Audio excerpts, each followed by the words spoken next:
नमस्कार, आर्य न्यूज देख रहे हैं आप। मैं हूं आपके साथ पल्लवी सिंह। खबरों की शुरुआत करते हैं बड़ी खबरों के साथ। पहले रुक करते हैं महाराजगंज की ओर, जहां पर से खबर सामने आई है कि नदी में गैस का टैंकर गिर गया है। दरअसल पड़ोसी राष्ट्र नेपाल के बेनीघाट और धाधिन मार्ग के पास मंगलवार की सुबह ही एक गैस लदा टैंकर अनियंत्रित होकर पहाड़ से गिर गया। और बताया जा रहा है कि टैंकर चालक कृष्णा, जो कि काठमांडू का रहने वाला है, वो टैंकर से कूदकर अपनी जान बचाने में सफल रहा। बताया जा रहा है कि वीरगंज बॉर्डर से गैस टैंकर लादकर काठमांडू जा रहा था और अभी वो बौनी घाट पहुंचा ही था, लेकिन इसी बीच सामने से आ रही टिप्पर की लाइट की वजह से अनियंत्रित होकर ये टैंकर पहाड़ से नीचे चला गया। टैंकर नदी के तेज बहाव में बह गया है।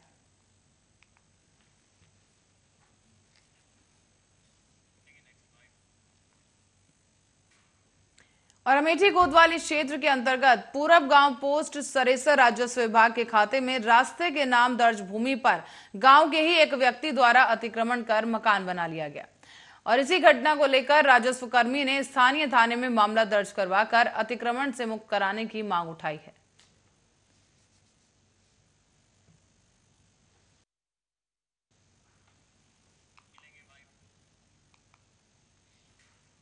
खबर अमेठा से है, जहां देसी शराब के ठेके पर शासन ने नियमों की धज्जियां उड़ाते हुए यहां पर दिखे हैं ये लोग। और बताया जा रहा है कि शराब का ठेका खुलने का समय सुबह 10 बजे से होता है, लेकिन कुछ शासन से न डरने वाले लोग सुबह 8 बजे से ही इस ठेके को खोलकर बैठ जाते हैं। आपको बताते चलें कि दूसरी ही तरफ मीट कारोबारी भी पीछे नहीं है। श्रावण मास में मीट कारोबारी भी शासन के नियमों की धज्जियां उड़ाते नजर आ रहे हैं।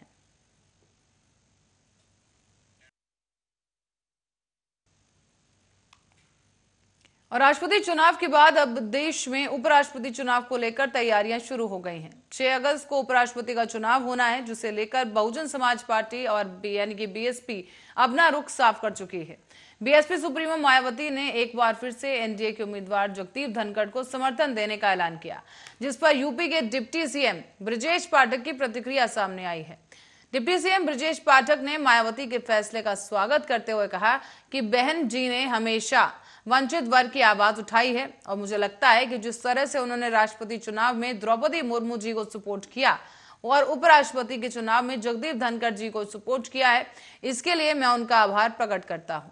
इसके साथ ही उन्होंने दूसरे विपक्षी दलों का भी आह्वान करते हुए कहा कि मैं उम्मीद करता हूं कि सभी राजनीतिक दल इसी प्रकार निर्विरोध चुनाव की ओर आगे बढ़ें। और इससे पहले बीएसपी सुप्रीमो मायावती ने दरअसल ट्वीट करते हुए एनडीए उम्मीदवार जगदीप धनखड़ का समर्थन करने का ऐलान किया था। उन्होंने कहा था कि बीएसपी ने उपराष्ट्रपति पद के लिए हो रहे चुनाव में व्यापक जनहित और अपनी मूवमेंट को भी ध्यान में रखकर जगदीप धनखड़ को अपना समर्थन देने का फैसला किया।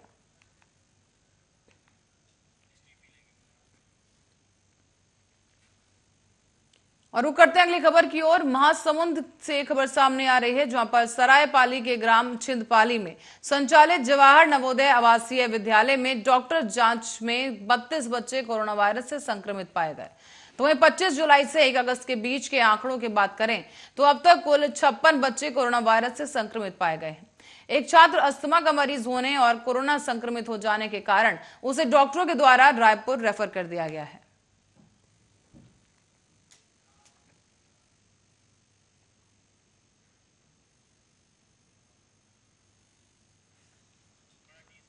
दरअसल आपको बताते चलें कि ये तमाम बच्चे कोरोना संक्रमित पाए गए और हाल ही में इनकी जांच रिपोर्ट पॉजिटिव आई गई है। और इसी के बाद से अब इलाके में हड़कंप की स्थिति है। फिलहाल स्वास्थ्य केंद्र में भी हड़कंप है, क्योंकि 56 बच्चे यहां पर कोरोना संक्रमित पाए गए हैं और अब इनके इलाज के साथ साथ ट्रेसिंग भी की जा रही है, ताकि कोरोना के जो आंकड़े हैं वो सही से पता लग सके और साथ ही अगर किसी और में भी कोरोना के लक्षण है तो उसको इलाज मुहैया कराया जा सके, पुष्टि की जा सके कि कोरोना संक्रमण है या नहीं। इसी के साथ साथ आपको बता दें कि महासमुंद के सरायपाली जवाहर नवोदय विद्यालय का यह मामला है, जहां पर 56 छात्र कोरोना संक्रमित पाए गए।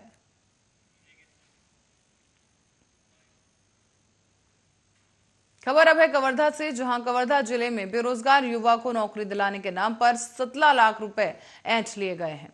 ये मामला सामने आया है और ठगी का जो कि आरोपी फरार बताया जा रहा है। और आपको ये भी बता दें कि फरारी काट रहे थे और इसी से थाना कुंडा से 7 साल बाद आरोपी को पकड़ने में ये कामयाब हुए हैं। आपको बता दें कि आरोपी सलाखों के अंदर अब पहुंच चुका है। दरअसल नौकरी के नाम पर ठगी करने वाला यह आरोपी काफी समय से फरार चल रहा था, जिसे पुलिस ने आखिरकार अपनी गिरफ्त में ले लिया है। कुंडा में आकर यह रिपोर्ट दर्ज करवाई है कि एक वैकेंसी निकली थी पीडब्ल्यूडी में सिविल इंजीनियर के पद पर, और इस पद पर नौकरी लगाने हेतु एक व्यक्ति ने उसे अप्रोच किया था और उससे 17 लाख रुपए की मांग की थी, जिस पर प्रार्थी ने सोच विचार करके अपनी एक जमीन को बेचकर उक्त रकम उस व्यक्ति को दी थी। और इसमें लगातार प्रयास किया जा रहा था कि बच्चे की नौकरी लग जाए। इसमें नौकरी नहीं लगने के उपरांत प्रार्थी के द्वारा लगातार अपनी रकम की वापसी हेतु मांग की जा रही थी, लेकिन आरोपी के द्वारा उक्त रकम नहीं दी गई। इस पर थाना कुंडा में अपराध पंजीबद्ध करके इसे विवेचना में लिया गया था। थाना कुंडा में प्रार्थी की रिपोर्ट पर 420 आईपीसी के तहत अपराध। और धार जिले के बाढ़ डेहरी मार्ग पर शाम को 7 बजे भीषण सड़क हादसे की घटना घटी है। इसमें कार और बाइक की आमने सामने भिड़ंत हो गई, जिसमें बाइक सवार 4 लोगों के मरने की खबर सामने आई है। मृतक सभी ग्राम मेरती के बताए जा रहे हैं और हादसे के बाद से बड़ी संख्या में ग्रामीण घटनास्थल पर जमा हो गए और गुस्साए लोगों ने घटनास्थल को जाम कर दिया है। बताया जा रहा है कि बाग से 5 किलोमीटर दूर ही डेहरी रोड पर यह भीषण हादसा हुआ है। पता चला है कि बाइक सवार ग्राम मेरती के रहने वाले हैं और जानकारी ये मिली है कि ये लोग बाग में मकान निर्माण पर काम करने वाले कारीगर हैं। ये काम करके अपने घर जा रहे थे और घर पहुंचने के 5 किलोमीटर पहले ही यह हादसा हो गया।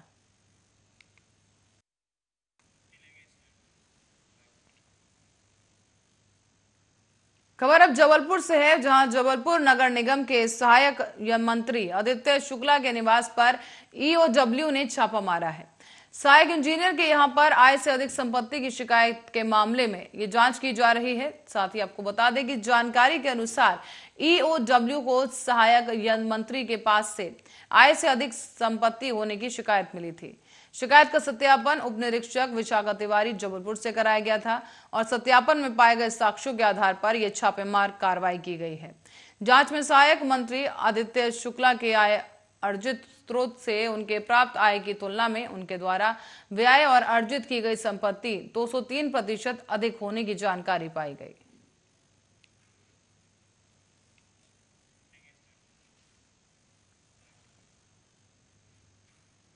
और बलौदा बाजार के नगर पंचायत लवन वार्ड 4 में लखन डोंगरे के मकान में अचानक से आग लग गई।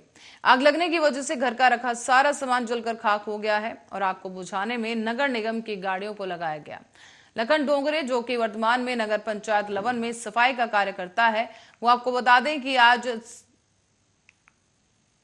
महिलाएं शिव पूजा करने के लिए गई थी और उन्होंने इसी दौरान दिया बत्ती और अगरबत्ती लगाई थी और इसी बीच घर पर दिया जलता छोड़ दिया गया, जिससे पास के रखे कपड़े जल गए और इसी वजह से घर में आग फैल गई और इसी आग लगने की वजह से घर का सारा सामान जलकर राख हो गया है।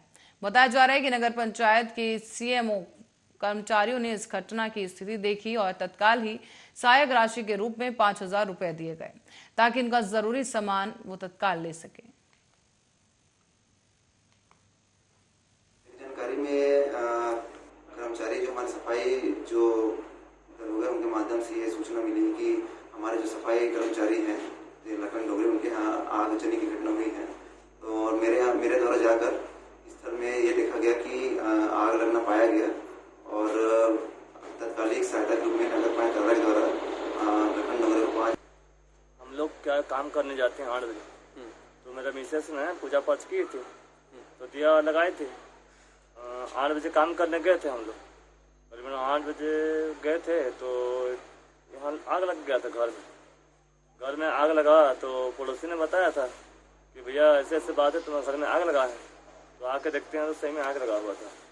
आग लगा हुआ था तो पड़ोसी ने और कुछ बहुत लोग आए थे कुछ हेल्प करने, हेल्प भी किए, पानी ने मारे तो टीवी भी पंखा का जो भी था वो सब पानी मारने के कारण टीवी LED टीवी था तो पानी मारने खराब हो गया। और लालकुआं एक निजी कार्यक्रम में पहुंचे कांग्रेस के कद्दावर नेता और नेता प्रतिपक्ष यशपाल आर्य ने प्रदेश की धामी सरकार पर हमला बोल दिया है। उन्होंने कहा कि जब से प्रदेश में भाजपा की धामी सरकार दोबारा सत्ता में आई है, तब से ही आमजन को कोई राहत नहीं मिली है। प्रदेश में बेरोजगारी से उत्तराखंड का नौजवान पस्त हाल हो चुका है। साथ ही ये भी कहा गया कि चुनाव से पहले जिन विभागों में रोजगार देने की बात कही गई थी, उनमें भर्तियां शुरू नहीं हो पाई हैं।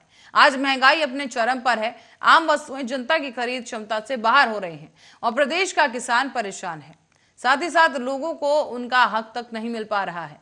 भ्रष्टाचार चरम पर पहुंच चुका है और भाजपा सरकार में प्रदेश कर्ज में डूब रहा है। आपको बता दें, इस बीच यशपाल आर्य ने कहा है कि प्रदेश की धामी सरकार हर मोर्चे पर विफल साबित हुई है। National journalist association of India के लालकुआं कार्यालय के शुभारंभ के शुभ अवसर पर मैं अध्यक्ष जी को और सभी पदाधिकारियों को बधाई देना चाहता हूं। पत्रकार बंधुओं का भी धन्यवाद देना चाहता हूं कि इस कार्यालय के शुभारंभ के अवसर पर हमें हमारे माननीय पूर्व मंत्री हरीशचंद्र दुर्गापाल जी, हमारे माननीय अध्यक्ष नगर परिषद लालकुआं और हमारे अनुसूचित जाति आयोग के उपाध्यक्ष पीसी गोरखा जी, इंद्रपाल जी, चौहान जी और सभी लोगों को यहाँ पर आप लोगों ने और इकबालपुर में सहकारी समिति में गन्ना विकास समिति के चुनाव में आज चेयरमैन वाइस चेयरमैन का चुनाव हुआ। इसमें सभापति के पद पर सुंदर सिंह सैनी और उप सभापति पद पर मुकेश चौधरी को चुना गया है। विजयी प्रत्याशियों को फूल मालाओं के साथ समर्थकों ने बधाई दी। दरअसल करीब 3 साल बाद हुए गन्ना विकास समिति के चुनाव में विजयी होने वाले अध्यक्ष और उपाध्यक्ष के नामों की निर्वाचन अधिकारी यानी उप जिलाधिकारी भवानपुर वैभव गुप्ता ने घोषणा कर प्रमाण पत्र दिया। उन्होंने जानकारी देते हुए बताया है कि सुंदर सिंह को अध्यक्ष और मुकेश चौधरी को उपाध्यक्ष पद के नाम की घोषणा की। उन्होंने जानकारी देते हुए बताया कि अध्यक्ष पद और उपाध्यक्ष पद के लिए केवल 2 ही नाम आए थे, जिनके समय से अनुसार नामों की घोषणा कर दी गई। क्या रहा उसकी मैं पहले स्टडी करूँगा। स्टडी करने के बाद हम लोग आगे के लिए अच्छे वो करेंगे, जिससे टाइमली सबका मतलब समय समय पे सबको पैसा मिले और कहाँ रुक रहा था, क्यों रुक रहा था, उसकी समीक्षा करके हम लोग जो ना आगे काम करेंगे। आगे की तय रहेगी सबको समय से पेमेंट मिले और समय से उनका गन्ना तुले और उसका कोई जो ना उसमें ट्रांसपोर्टेशन की जो दूसरी प्रॉब्लम मिल की वो भी उनको सब रिजोल्व करने की कोशिश करेंगे। रिजोल्व मतलब सोल्व करने की कोशिश करेंगे। गन्ना पेमेंट वगैरह की दिक्कत उसको देखेंगे प्रोसेस कौन सी प्रोसेस पर वो रुका हुआ है। प्राथमिकता किसानों के हित के लिए काम करना, किसानों का रुका हुआ पेमेंट दिलवाना, जो किसानों की समस्या उनका समाधान निकालना, यही प्राथमिकता रहेगी। निर्वाचन की जो प्रक्रिया है ये काफ़ी लंबे समय चल रही थी और आज ये संपन्न हो गई है। निर्वाचन जो है पूरी तरह से फ्री एंड फेयर तरीके से निष्पक्ष तरीके से संपन्न हुआ है। आज चेयरमैन और वाइस चेयरमैन का भी चुनाव कर लिया गया है। निर्विरोध रूप से चुनाव हुआ है। श्री सुंदर सैनी जी जो है चेयरमैन निर्वाचित हुए हैं और जिलाधिकारी गढ़वाल डॉक्टर विजय कुमार जोगदंडे की अध्यक्षता में आज लैंसडाउन तहसील दिवस आयोजित किया गया। इसमें 47 शिकायतें दर्ज हुई, जिसमें से 26 शिकायतों का मौके पर ही निस्तारण कर दिया गया है और बाकी बची शिकायतों पर कार्रवाई का निस्तारण करने के निर्देश दिए गए। दर्ज शिकायतों में अधिकतर शिकायतें लोक निर्माण विभाग, पेयजल निगम और जल संसाधन समेत शिक्षा, स्वास्थ्य और पीएमजीएसवाई विभागों की अधिकांश शिकायतें छाई रही। इनका संज्ञान लेते हुए जिलाधिकारी ने 15 दिनों के भीतर ही तमाम शिकायतों और समस्याओं का निराकरण करने के लिए निर्देश दिया है। संबंधित अधिकारियों को यह भी हिदायत दी गई कि तय समय पर तमाम शिकायतों का निस्तारण किया जाए। लैंसडाउन में आज प्रमुख जी की उपस्थिति में और ज्येष्ठ प्रमुख जी की उपस्थिति में तहसील दिवस का आयोजन हुआ। सभी अधिकारीगण आज की बैठक में उपस्थित थे। कुछ अधिकारियों का उपस्थिति जो आवश्यक थी वो नहीं आ पाए, तो उनका 1 दिन का वेतन मैं आज रोक रहा हूँ। उसके अलावा जो प्रमुखता से इसमें जो एब्सेंट अधिकारी थे, उसमें हमारे वन विभाग के जो अधिकारी हैं कोई उसमें आए नहीं थे। उसके बाद में जो हमारे और जिलाधिकारी डॉक्टर विजय कुमार जोगदंडे विकास खंड जहरिया खाल का निरीक्षण करते हुए विभिन्न पंजिकाओं का अवलोकन करते नजर आए। उन्होंने खंड विकास अधिकारियों को निर्देशित किया कि सभी क्रमिकों को अलग अलग जिम्मेदारी देना सुनिश्चित करें। इस दौरान उन्होंने निरीक्षण पंजिका, लेखा पंजिका, संपत्ति पंजिका और डिस्पैच रजिस्टर समेत सेवा पुस्तिका और जीपीएफ पंजिका, सेवा नियमावली पुस्तिका और संदर्भ पंजिका, उपस्थित पंजिका समेत भ्रमण पंजिका का अवलोकन किया है। अवलोकन के दौरान पंजिकाओं में खामियां पाए जाने पर जिलाधिकारी ने खंड विकास अधिकारी की फटकार लगाई। साथ ही उन्होंने निर्देशित भी किया कि जिन क्रमिकों को जो कार्य दिया गया है उसकी सूची चुस्पा कर दें और सुनिश्चित की जाए।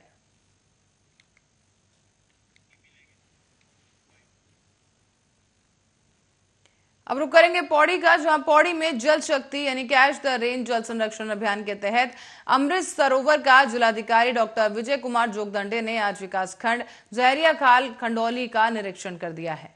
उन्होंने संबंधित अधिकारियों को निर्देशित भी किया कि सरोवर का कार्य जल्दी से पूर्ण करना सुनिश्चित किया जाए। साथ ही साथ ये भी निर्देश दिए गए कि नियमित रूप से सरोवर की मॉनिटरिंग करें और जिलाधिकारी ने विकासखंड जहरिया खाल के अंतर्गत खंडौली में निर्माणाधीन तालाब का निरीक्षण करते हुए धीमी प्रगति से होने पर संबंधित अधिकारियों को कार्य में तेजी लाने के निर्देश दिए गए। उन्होंने खंडौली के पास पुराना सरोवर को भी साफ सफाई कर संचालित करने के लिए बीडीओ को निर्देशित किया है।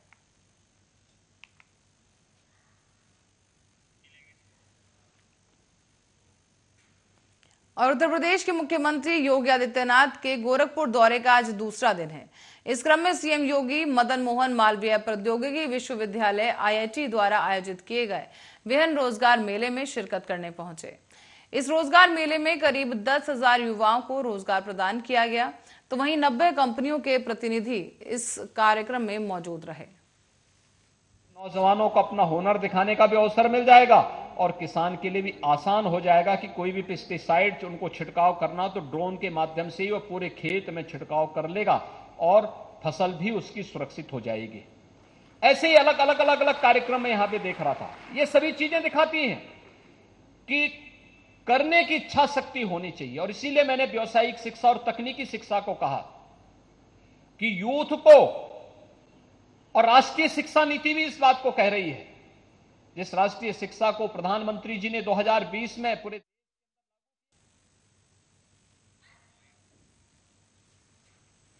फतेहपुर जनपद के बकेवर थाना कस्बा में आर्थिक तंगी से एक किसान ने फांसी लगाकर आत्महत्या कर ली है। दरअसल बकेवर निवासी धर्मेंद्र मिश्रा, जिनकी उम्र 41 साल बताई गई, वो फसल खराब हो जाने की वजह से आर्थिक तंगी में आ गए और इसी आर्थिक तंगी के चलते खेत की मेड़ में लगे शीशम के पेड़ में फांसी लगाकर उन्होंने आत्महत्या कर ली है। थाना बकेवर को मृतक के बड़े भाई सर्वेश कुमार मिश्रा उर्फ कल्लू ने दी गई तहरीर में बताया है कि उसका भाई धर्मेंद्र मिश्रा के पास मात्र 2 बीघे खेत थे। ट्रक ड्राइवर था वो और पिछले 6 महीनों से काम न मिलने पर वो घर बैठा था। बीती शाम को घर से बिना बताए वो निकला और जब वापस नहीं आया तो उसे परिजनों ने ढूंढना शुरू किया। जब खेत पहुंचे तो देखा कि धर्मेंद्र का शव फांसी के फंदे पर झूल रहा था। हालांकि पुलिस ने शव को अब पोस्टमार्टम के लिए भेज दिया है और कार्रवाई जारी है।